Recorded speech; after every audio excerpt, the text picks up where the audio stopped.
on Fox News, Megyn Kelly was speaking to a Trump supporter by the name of Carl Higbie. He's also a former Navy SEAL.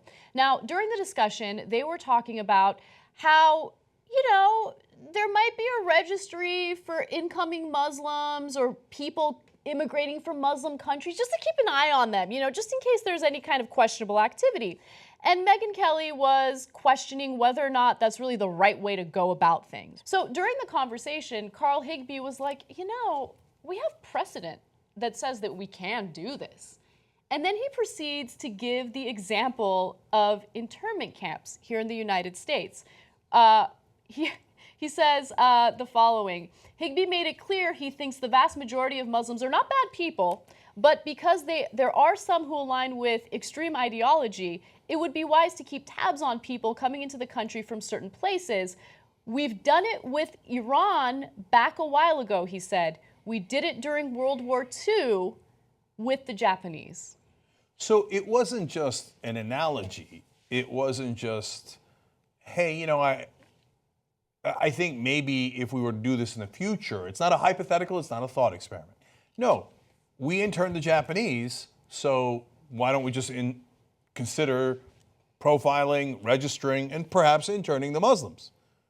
This is where we are. We had Newt Gingrich talk about we should bring back the Un-American Activities Committee, in the House.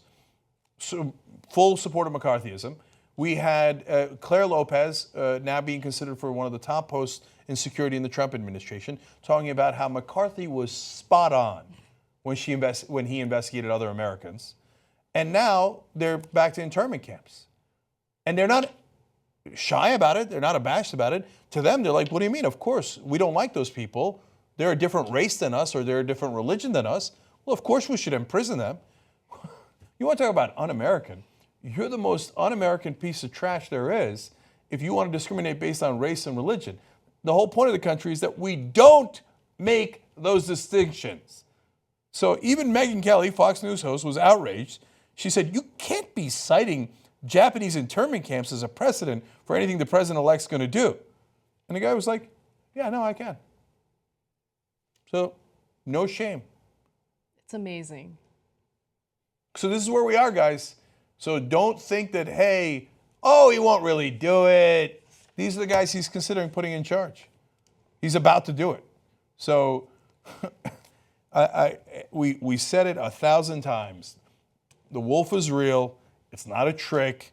He actually, and I told you, there was a book, Ascent, about Hitler.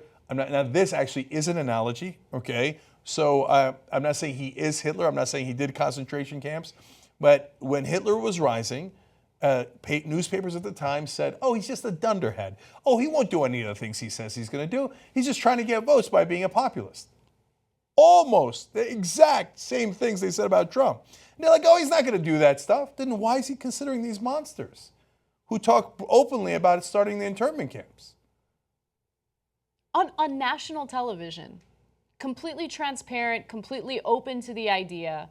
It's kind of amazing. And the part of it that I always find interesting is the caveat / non-caveat that they start their arguments with, where they're like, I'm sure that there are some Muslims that are good people. Yeah. But just in case, let's make them all register and treat them as if they're criminals without any reasonable suspicion, without any of that. Let's just treat them all as if they're potential criminals.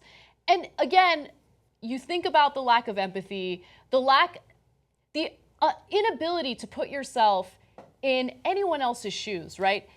Imagine if you were part of that community and you're not accused of any wrongdoing, you have no ill intent, you're trying to flee your own country because it's, a violent, scary place to raise your family, and you come to this country where they make you register simply because of your background. And by the way, how do you decipher whether or not someone's Muslim or not? Anybody coming from a Muslim country has to register under these proposals. So your dad came from Syria. My dad was born in Damascus. And so he's Armenian, he's Christian, but I don't know, came from Syria. Let's let's profile him, let's register him. And is it any better if they go, no, it turns out Anna's dad is Christian. So we will assume that he's the right kind of person who could be an American. And again, that doesn't make it any better. Yeah. By the way, another Syrian immigrant was a guy who wound up being Steve Jobs' dad, and he was Muslim. So if you had registered him or you had kept him out of the country or maybe put him in a camp when he got in here, we never would have had Apple. I thought you guys were capitalists. What happened?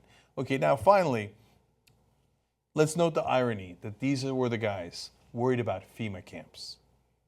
So when Obama was in charge, they're going to take right-wingers and put them in FEMA camps. First of all, let's note that the FEMA camps never happened. So what happened? You were wrong. Alex Jones, you were wrong. All you right-wing lunatics, you were wrong. It never happened because it was just your fantasy, because that's what you'd like to do to other people. So you thought we were as monstrous as you are. So you said, I want to imprison my enemies because I'm not really an American and I'm going to make decisions based on race and ideology and religion. So I assume the liberals will do likewise. But we didn't. We didn't because we're Americans. We love this country. We believe in our Constitution. The minute you get a chance, the transition team is still hasn't named these people, but these guys are all now being considered. And they're like, if I get in, I can't wait to do the camps. They talked about FEMA camps, not because they were opposed to imprisoning people. It's just that they didn't want it to be them. They can't wait to do it to others when they get in. You know who makes independent media possible? You guys.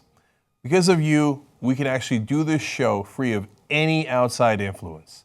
That's what makes us so strong. Become a member today. tytnetwork.com/join. You are the media.